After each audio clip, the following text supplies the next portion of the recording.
Halo semuanya, hari ini kita bakal ngobrolin salah satu ide paling gila, paling bikin kepala meledak dalam sains. Kemungkinan adanya alam semesta paralel.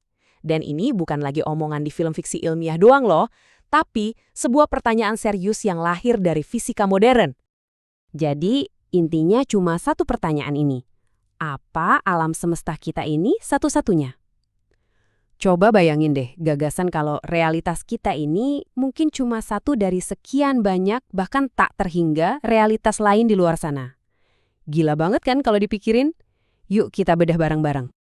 Oke, sebelum kita jauh-jauh ngomongin alam semesta lain, kita harus tahu dulu dong batas alam semesta kita ini sebenarnya di mana sih? Ternyata batas pertama yang kita hadapi itu bukanlah dinding, tapi batas sejauh mana mata kita bisa memandang. Nah, inilah yang namanya cakrawala kosmik. Gini deh, bayangin kalian lagi di pantai, lihat ke cakrawala. Kalian tahu kan lautnya itu masih lanjut terus, cuma mata kita aja yang nggak bisa lihat lebih jauh. Konsepnya mirip-mirip gitu buat kosmos. Ini adalah batas pandangan kita, bukan berarti di baliknya nggak ada apa-apa. Tapi tunggu dulu.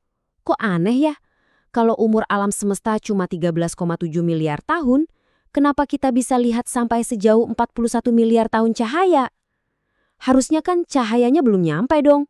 Jawabannya, karena ruang angkasa itu sendiri melar, kayak karet.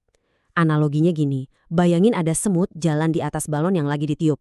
Si semut jalan, tapi permukaan balonnya juga ikut melar. Jadinya, jarak yang ditempuh semut itu jadi jauh lebih besar dari langkarnya. Nah, cahaya juga gitu.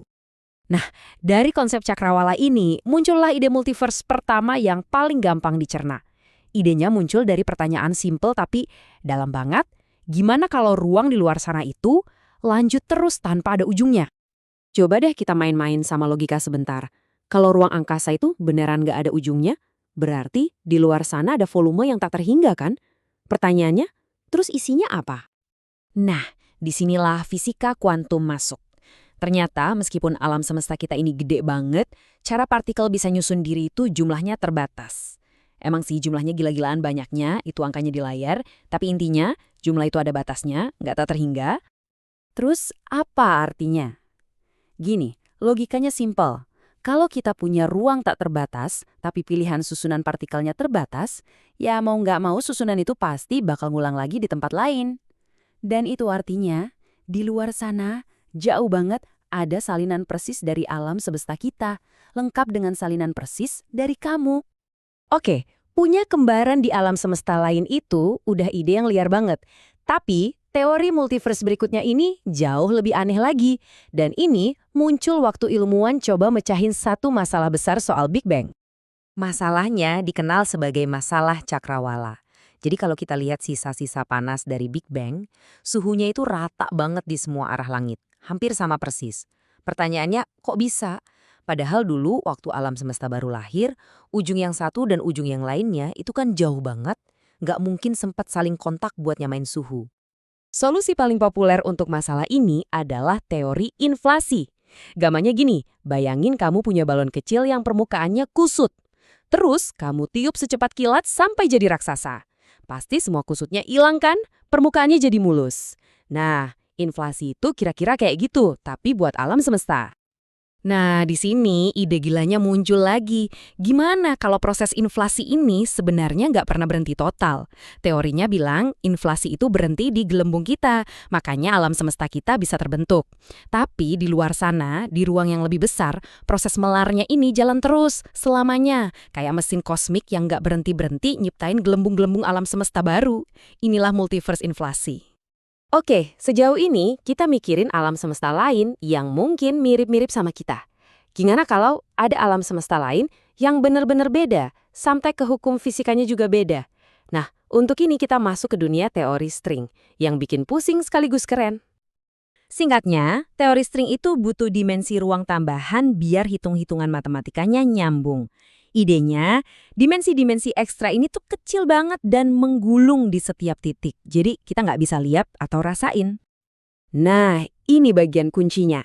Sama kayak bentuk biola nentuin suara yang keluar, bentuk geometris dari dimensi-dimensi ekstra ini nentuin aturan main fisika di sebuah alam semesta. Mereka ini ibarat source code atau DNA-nya alam semesta. Contohnya gini deh, biar kebayang. Misalnya, di alam semesta lain, bentuk dimensi ekstranya beda dikit aja. Efeknya, mungkin massa elektron jadi 2 kali lebih berat. Kedengarannya sepele ya, tapi perubahan kecil ini aja udah cukup buat atom jadi nggak stabil. Nggak ada atom stabil, ya nggak ada bintang, nggak ada planet, apalagi kehidupan. Menurut teori string, ada banyak banget cara dimensi ekstra ini bisa menggulung. Jumlahnya bisa sampai 10⁵. Setiap bentuk gulungan ini menciptakan alam semesta gelembung dengan hukum fisika yang unik. Jadi, alam semesta kita yang pas banget buat kehidupan ini mungkin cuma satu dari sekian banyak kemungkinan di lanskap kosmik yang super luas ini. Oke, sekarang siap-siap. Kita masuk ke bagian yang paling aneh, di mana fisika mulai mempertanyakan apa itu realitas. Ide ini awalnya muncul dari studi tentang lubang hitam. Prinsip holografik ini bilang, semua informasi yang ada di dalam sebuah ruang 3 dimensi itu sebenarnya bisa ditulis atau dikodekan di permukaan 2 dimensinya. Mirip kayak stiker hologram di kartu kredit. Gambarnya kelihatan 3D, tapi aslinya kan cuma permukaan 2D yang datar. Kalau prinsip ini beneran berlaku buat seluruh alam semesta, artinya dunia 3D kita yang kita rasain ini mungkin cuma proyeksi, cuma hologram. Apa yang kita alami sehari-hari, jangan-jangan cuma kayak bayangan di dinding gua. Ini nyambung ke ide lain yang gak kalah gila, argumen simulasi. Logikanya gini, kalau suatu saat nanti ada peradaban yang bisa bikin simulasi realitas yang super canggih, mereka pasti bakal bikin banyak banget simulasi itu. Artinya, jumlah orang di dalam simulasi bakal jauh lebih banyak daripada orang di realitas asli. Jadi, kalau kita lihat dari sisi probabilitas, kemungkinan kita ada di dalam salah satu simulasi itu jauh lebih besar daripada kita ada di realitas dasar. Dan ini membawa kita ke pertanyaan terakhir yang mungkin bakal bikin kita nggak bisa tidur. Mulai dari kemungkinan adanya kembaran kita di luar sana, alam semesta lain dengan fisika yang beda, sampai kemungkinan kita ini cuma hologram atau karakter dalam sebuah simulasi.